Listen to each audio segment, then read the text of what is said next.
महिला बांधवांची आहे, येणाऱ्या 26 फेब्रुवारीला या अर्थसंकल्पीय अधिवेशनाच्या पार्श्वभूमीच्या अनुषंगाने मंत्रालय स्तरावर वेगवेगळे जिल्हा आणि जिल्ह्याच्या वार्षिक नियोजनाच्या संदर्भात बैठका आज चालू आहे।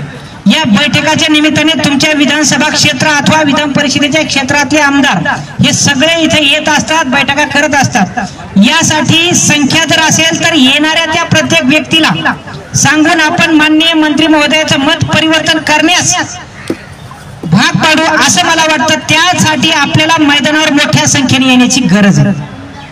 पहिलं पाऊल तुमच्या माहितीस्तव सांगतो, माननीय मंत्री महोदयांची भेट घेतल्यानंतर पूर्णतः नकारात्मक दृष्टिकोनातून बघत असतानाच मी त्यांना एक भूमिका मांडली की कुठेतरी संवादाची भूमिका ठेवून येणाऱ्या 23-24च्या सहींच्या मान्यतेनुसार आपण ते देय करता येईल का, आणि त्याच्यामध्येच पटसंख्या आणि इतर जे तत्सम राहिलेले जे शिक्षक मंडळ आहे त्यांनाही समावेश करता येईल का। तुमची भूमिका देण्याचीच आहे तर मग त्याच्यासाठी उशीर नको व्हायला। आणि तुम्ही एवढा ऐतिहासिक निर्णय 1160 कोटीचा केलेला आहे, तो निर्णय कुठेतरी धप्पा लागण्याच्या प्रतिमेकडे जाऊ नये। आपली प्रतिमा राज्यातल्या पहिला असा शिक्षण मंत्री म्हणून झालेली आहे की आपण 1160 कोटी जसा कायम शब्द निघाल्यानंतर पहिल्यांदा दिलेला आहे। ही प्रतिमा आम्हाला असं वाटतं आमची ती घराघरात पोहोचलेली आहे। ती घराघरातली प्रतिमेला कुठेही आता तडा जाता का म्हणे आपला निर्णय घ्यावा लागेल।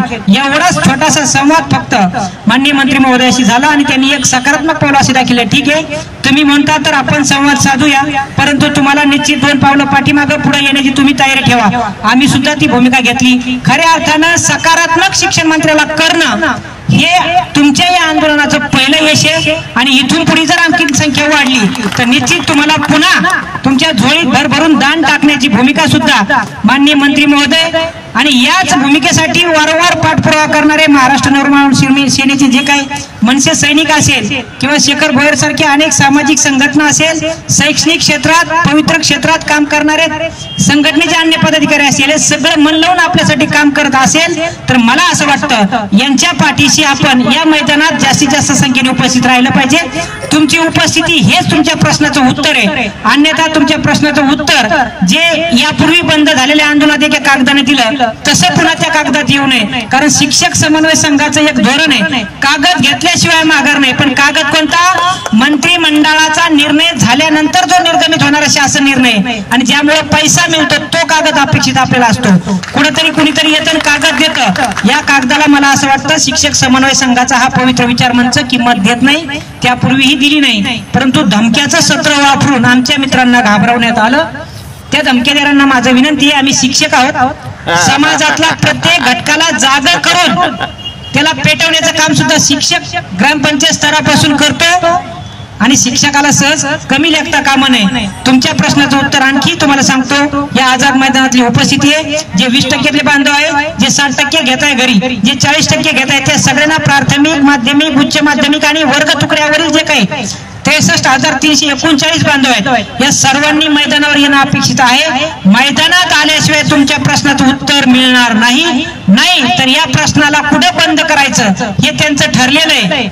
तुम्हाला जसं सुरुवातीला म्हणत होते ठोक वेतन द्यायचं, ती पुन्हा भूमिका बंद दारावाटे येते आहे। याचा 2 दिवसात मला त्याचा कयास कुठेतरी लागला। ती भूमिका 60 वरच क्लोज करण्याची आहे। ही जर 60 एकदा 60चं भूतच कायमचं मानगुटीवर बसलं तर मला असं वाटतं तुमचं राहिलेलं आयुष्य आहे त्या पगारात फक्त वर्षाला टीए वाढत राहील, टप्पा वाढण्याची मानसिकता मात्र किमान पुढे येण्याची शक्यता नाही। कारण त्यांना लक्षात आलं की 60 वर के लोक मैदानावर नाही म्हणजे ते खुश आहेत, म्हणजे सगळ्याला 60 वर घेऊन जायचं आणि थांबवायचं।